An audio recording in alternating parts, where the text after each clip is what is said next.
আসসালামু আলাইকুম। আমি মোহাম্মদ রকুনুজ্জামান, উপসহকারী কৃষি কর্মকর্তা, ঝিগরগাছা, যশোর। আমি পানিসারা ইউনিয়নের রাজাপুর ব্লকে কর্মরত আছি। আজকে যেখানে আমরা আছি একটা লাল শাকের ক্ষেত। আসলে লাল শাক একটা পুষ্টি সমৃদ্ধ সবজি।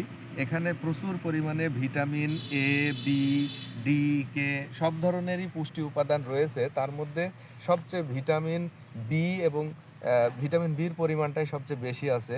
রাতকানা রোগ হয় ভিটামিন এর অভাবে, এটাও এখানে অধিক পরিমাণে রয়েছে।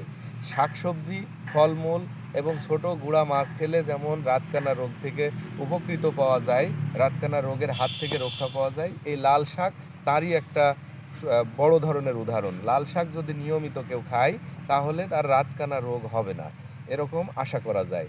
ডাক্তাররাও পুষ্টি বিষয়ে যদি কোনো পরামর্শ প্রদান করে থাকে তাহলে লাল শাকের কথা বারবার বলে থাকে।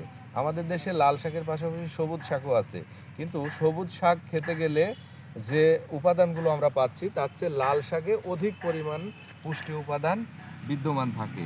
তবে খাবার ক্ষেত্রে একটা বিষয় সতর্ক থাকতে হয়, সেটা হলো শাক জাতীয় যে কোনো ধরনের শাক জাতীয় খাবার রাত্রে না খেয়ে সকালে দুপুরে খাওয়া অত্যন্ত ভালো।